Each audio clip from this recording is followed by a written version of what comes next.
something different this time. Not your usual little ditty of a podcast. It's not numbered. We're going against the grain here because tonight is a very special night. Not only is it Thanksgiving Eve Dynamite, which is always on a whole other level, but ladies and gentlemen, tonight marks night one of I think the best thing AEW has put together booking wise, maybe in its entire history. And that says a lot, folks. That says a whole lot. Because tonight, it is the second annual opening night for the Continental Classic. The winner not only gets bragging rights as really, probably the best wrestler in ring in the whole company, because if you can survive this round robin league style tournament and leave with the Continental title, obviously that's the prize of prizes right now in terms of, great work rate. There's a reason Kazuchika Okada has been the Continental Classic champion ever since he beat Eddie Kingston, the first winner of the Continental Classic. So big night tonight. And I thought, what a great opportunity for me to do something a little different. And that is put together a preview. We usually never do stuff like this. We've previewed TVs, I say we. Well, my wife has done shows with me. My buddy Gabe's done shows with me. I've had a lot of friends in and out on the pod. Yes, I'm sniffly. I apologize in advance. I'm going to try to minimize that fucking sniffling that you just heard. Because I know if it was I would lose my damn mind. But, yeah. I legitimately love tournaments. I always have loved tournaments. Ever since I was a little kid, I was the biggest mark for the original King of the Ring.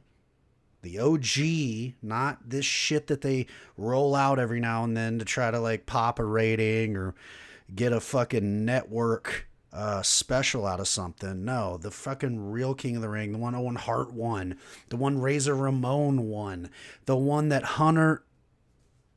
I'm get a little ahead of myself. But you get what I'm saying. I've always been a big fan of the tournament because it's like the one opportunity where really everyone can be special. Every little tournament match means something. It leads to something tangibly. You see it do it. So I love that. And I love the Continental Classic. I've been a huge fan of the G1 for years. Ever since I discovered the G1 aeons and fucking aeons ago, it feels like. Been a big fan. So when AEW brought that concept in last year, huge. Fucking huge. And tonight is the night. So we're going to go ahead and I think I'm going to start us off with just a very broad strokes overview of the leagues, because we have, and you know what, for those of you, because I am recording this obviously for audio later, but I am doing this live on YouTube. For those of you with visuals, it is already on the screen, the names of the people in each league. I feel like if you're watching this show or listening on various audio platforms, the performers in this tournament. So I'm going to do a very broad view thing, starting with the Blue League. Obviously, the defending Continental Champion, Kazuchika Okada, or Kazuchika. I'm sure that's the right way to say it because I'm a dumb white boy. He's the standard. Literally, he is legitimately the best tournament wrestler of this generation. No doubt about it. And obviously the heavy favorite because he's coming in with the title. So I love that.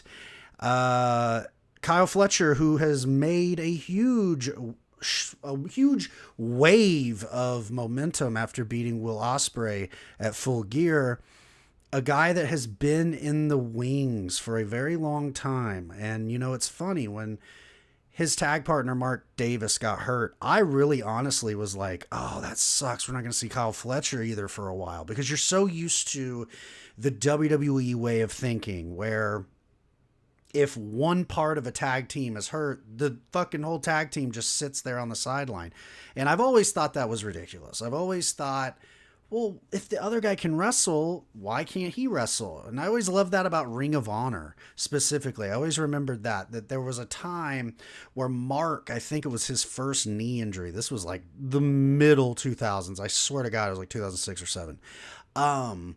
He got hurt legitimately, enough to be out for a long time. And so Jay Briscoe had like this fun little singles run.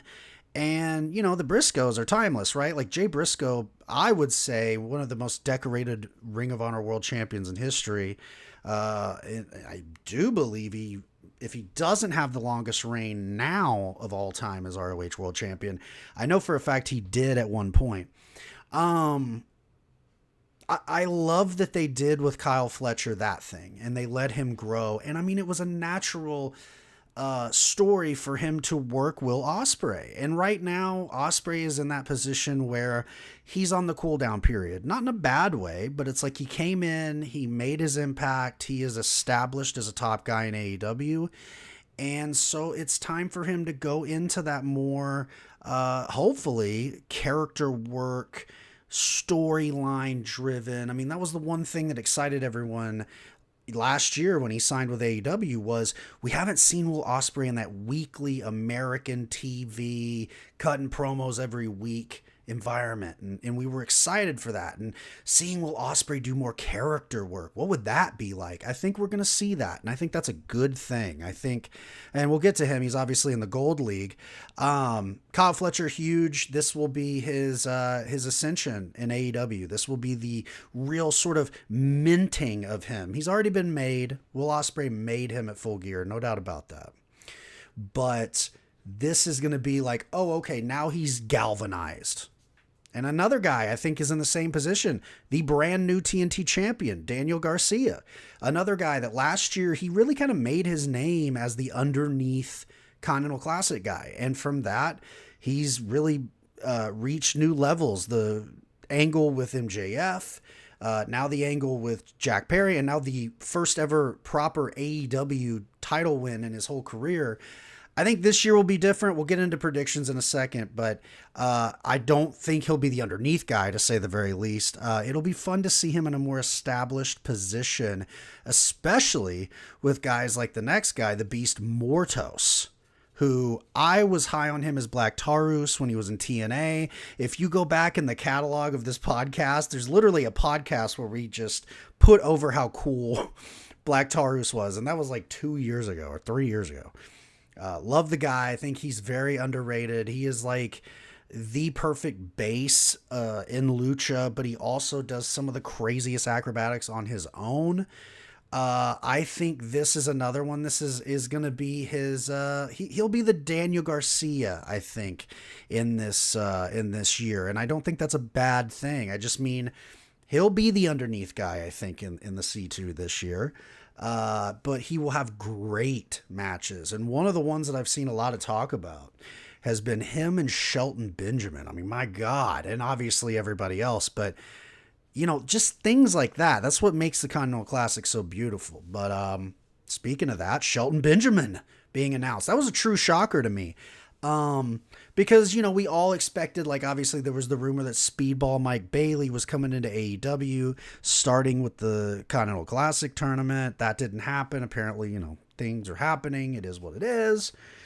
Some people were upset, that a few other names weren't in there. I know I saw some people that wanted Will Hobbs in it. And I mean, that's sort of the curse of having such a vast roster for AEW, because, I mean, it's not anyone's fault. It's like Tony Khan has his pick of the litter, quite literally here. And it's like, I really respect that he saw that Shelton Benjamin is the perfect veteran presence for this tournament, and the Blue League, every single other wrestler in the Blue League will be better for wrestling Shelton Benjamin in this tournament. And I think he is going to put on some matches that really are going to shock people because, you know, for those of us old heads that remember Shelton Benjamin in like 2004, 2005, we know how good he is as a performer. You know, he had a great run as Intercontinental Champion. You know, he was just, I think, the product of just being too good of a guy. And I think Vince McMahon fucked his career up with the stupid mama angle and just, you know, continually thinking that he had to have Charlie Haas. And I'm not shitting on Charlie Haas, but the thought of needing him to be in a tag or something like that, I think there was a glimmer of light in, like, I want to say 2008, 2009, when he was the gold standard and he had the blonde hair and he had the U.S. title. I think we're going to see that Shelton Benjamin. He's kind of been on ice for really the last several years in a lot of ways. I know he had his run with the Hurt Business, obviously, in WWE, but before that, he just kind of was doing indies, not really taking a toll. So a guy that is up there in age, he really isn't, though, physically, and he's a freak of nature. I mean, he was a shoot wrestling coach at the University of Minnesota. That tells you right there, Minnesota, very illustrious history in amateur wrestling. So Shelton Benjamin, Mark Briscoe tonight. I'm fucking pumped for that. And that leads us to the other guy, Mark Briscoe. Love him coming back into the Continental Classic this year. He's now in the Blue League. He was in Gold League last year. And, you know, he was another guy, underneath guy. I know Jay Lethal, I think maybe... Was it Jay Lethal the only one that didn't win a match last year? I can't fucking remember. Either way, I think Mark won one, and I think he beat Jay, in fact, and I thought that was a fun little angle. I think Mark will be another guy that is elevated here, a lot like Daniel Garcia. I don't think he's going to be in that same position that he was last year. He's going to have a lot more credibility to him, and I'm going to get into in a minute really what I think that he's going to do, and I think it's going to shock people in the Continental Classic. Leads us over to the Gold League. Darby Allin, I mean, what is there to say about Darby Allin? He's a legend already in AEW. I know that sounds weird because the guy's, you know, only in his 20s, but I think that's true. For what he's done in AEW, he's at least an AEW legend. I mean, that's not even close to up for debate because, you know, he's been there day one. So I think he will shock people in this tournament. I have Darby Allin. I'll just say it right now. I have him as my favorite in the Gold League. I truly do. Not even because I think he's better than anyone else in the Gold League. It really comes down to this one. And this is something that a lot of people I don't know have kind of thought about. They just had him be the last image on Full Gear pay-per-view. He literally attempted vehicular manslaughter on the Death Riders. To me, I look at it like you really do have to make him a huge part of this tournament because now he just lost to Claudio literally last week. And that was very bizarre. And that was part of where, and again, I said it on social media. At first, I was very low on the ending to Full Gear. I'm not going to lie to you people. But before you fucking get the pitchforks out, let me finish. Because after I sat on it and I watched it again, I got it. Because what they're doing is they're just trying to create the atmosphere that any and everyone is going after Jon Moxley now. After what he did to Orange Cassidy at Full Gear, where he embarrassed him in front of the world, obviously kayfabe, he had a great showing, but like, you know, to AEW, it's an embarrassment to lose that match and put everything into a guy. So for Darby to just on his own step up here and be the guy that literally, like, he saw Jay White come out and not like put this guy down, fucking Hangman and Christian, that's a whole other conversation, right? That whole development of them being in cahoots. I thought that was good. At first I didn't get it. Now I get it because it gives you a revolving door, and I think you need that. I think it doesn't hurt them in the least to have multiple top guys in the company. I think, I've been somebody that the Attitude Era, what I really loved about it was that there were so many people that became really considered top talent. You had Mick Foley emerge. You had The Rock obviously emerge, Triple H, yada, yada, like all these guys, Kurt Angle. I mean, Jesus, at one point, Ricochet was in main events on pay-per-view. So, I think AEW is doing that, and I think that's good. You have such a large roster. Why not? I mean, I don't think it's a bad thing. I think, honestly, too, we've reached a point where the gimmick is these long fucking title reigns, and that's cool when it's necessary. But I do think for the most part in wrestling, a lot of that shit isn't necessary. I think you can get a lot out of an angle or a belt or a performer without just strapping a title to them for a year. I mean, if it needs to move around, it needs to move around. And I don't think that would be a bad thing for AEW. So with that said, I think Darby, he needs a strong showing here. And in my opinion, I think that would require like going pretty close to the end of this thing. Then you got Claudio Castagnoli. We just talked about it. Him and Darby last week. I mean, he's as good of a wrestler as there is on this earth. He has a ton of momentum. He's obviously 1/3 of the Trios World Champions. And he's a part of the Death Riders, who are just fucking apparently destroying everybody in the world on TV. So another one, I think Claudio needs to have a strong showing, and he wrestles Ricochet tonight. And I think it'll be, if not match of the night, it'll be right up there. I mean, it's hard to call it tonight. I mean, a great night of wrestling. And Claudio always brings a great night of wrestling. That is just what he does. I think he will do very well. I don't know if he will be at the end. And again, we'll get into my predictions in a sec. Will Ospreay already went into him. I mean, he's top guy. Ricochet. This is really an interesting thing. Is Ricochet, a guy that was in WWE forever, established dude, didn't really get his fair shake there, in my opinion. He did have that intercontinental sort of thing. Didn't really lead to anything else, though. And I think this will be Ricochet showing the AEW audience, hey, dude, I wrestled all those elite guys when I was a baby. Like, when we were all babies, I was wrestling them in PWG. And a lot of people don't, I think, understand he's at that level, that he can really wrestle any style. He's not just the flip guy. He's not just the fucking WWE dude. I think this tournament will do him a great service because it's going to be a greater example of, hey, I know you've seen a couple Ricochet matches now, but this is going to be his zenith so far in AEW. And then an interesting one, another returner, Brody King. And, again, Brody King came out hot out of the gate last year, beating Eddie Kingston, the then ROH and New Japan Strong champion and the eventual winner of the Continental Inaugural Classic and Championship.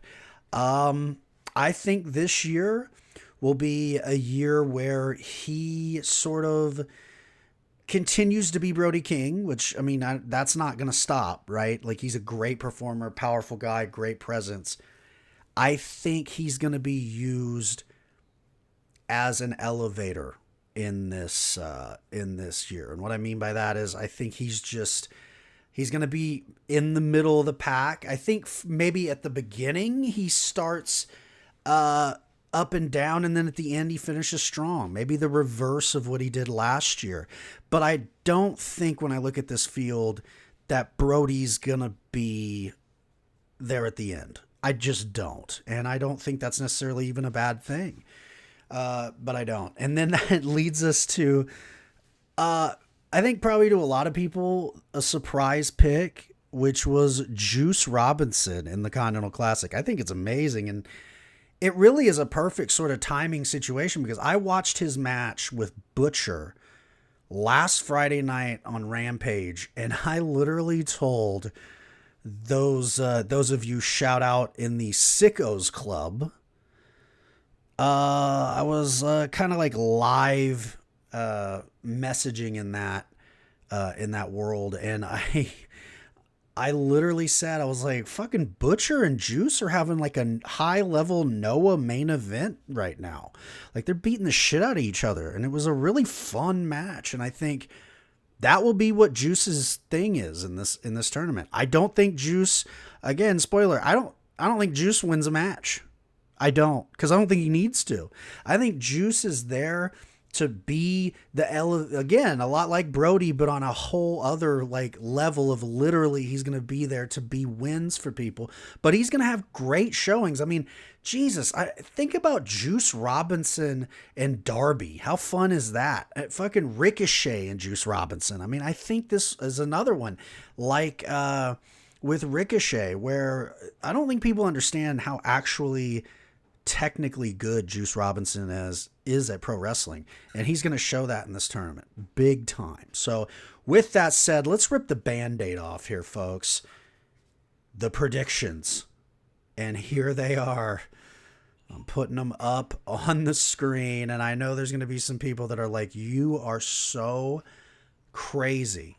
And yes, you'd be correct, I am fucking crazy, but I think, and I did actually think of this. I really literally put a lot of thought into this. I'm not joking. I did. And this is where I come. So obviously on the left-hand side, if you're watching on video, and for those of you on audio, it doesn't matter. It's pretty self-explanatory. In the Gold League, I got Darby. Not only do I have him winning tonight against Brody King, I have him beating Ricochet, Claudio, because I feel like he's got to get the win back, right? Ricochet and Juice, and I have him, his one loss I have is going to be Will Ospreay. And then Claudio, I said, he's going to have a strong showing, and I agree with that. I think he will beat Ricochet tonight. He will beat Brody King, which I'm very excited for that match. And he will beat Juice, and he will lose to Darby, and I think he will lose to Will Ospreay. So a great showing. And that leads us to Will Ospreay. And I got Will winning against Darby, winning against Claudio, winning against Ricochet. That's always a great match. Have him losing to Brody King. I think that's going to be his one loss in the group stage. And obviously beating Juice. And for Ricochet, again, he's new to the company. I feel like he's going to be, near the bottom, kind of not at the very bottom, but, pretty much where the graphic is actually. Second from last. I got him losing to Darby, Claudio, and Ospreay, but I got him beating Brody King and Juice. And then that leads us to Brody King. Exact same thing. I got him having 2 wins, 3 losses here. Losses to Darby, Claudio, and Ricochet, and obviously the Will Ospreay and Juice wins. And then I got Juice going 0. But I think it's going to be that thing like last year with Mark Briscoe. He's going to have so much fun. He's going to get so much more over. And it's going to be another example in pro wrestling where you don't have to win every fucking match, dude. That's so overrated. That leads us to the Blue League. And I mean, at the very top in every way is Okada. I got Okada winning against Kyle Fletcher in the group stage. I got him beating Danny Garcia. I got him beating Mark Briscoe. I got him losing to Shelton Benjamin. I do. I think that's going to be the big moment for Shelton in this tournament. And then I have him beating Mortos. Kyle Fletcher, got him losing to Okada, obviously. Beating Daniel Garcia. Beating Mark Briscoe. Losing to Shelton, another big win. I think Shelton's going to... The wins he gets, as you see, are going to be the big wins here. And then he beats Mortos, obviously. Daniel Garcia, right there. I think Blue League is going to be very, very, very competitive. Much like the Gold League was last year. It was that weird, 3-way ending. I think it'll come to the very, very end. I got Garcia, 2 losses, obviously Fletcher, Okada, and then beating Briscoe, Benjamin, and Mortos. Mark Briscoe, I got him right where he was last year. I think he's one of those guys, he just doesn't need to win every match, and I think he doesn't. The only win I have him getting is against Shelton tonight. I do think that. I think we're going to start Shelton off with the loss. Maybe, have the angle be, ooh, Hurt Syndicate. Maybe they're like, whoa, we can't be losing, buddy. And then he turns it on. And again, like I said, I haven't beaten Fletcher. I haven't beaten Okada. Those are two big wins and really almost bracket busters. And obviously I got Mortos losing every match except the one to Mark Briscoe. Again, I think Mark and Jay last year will be Mark and Mortos this year. So that's what I got on predictions. Obviously, I assure you I will most likely be very incorrect.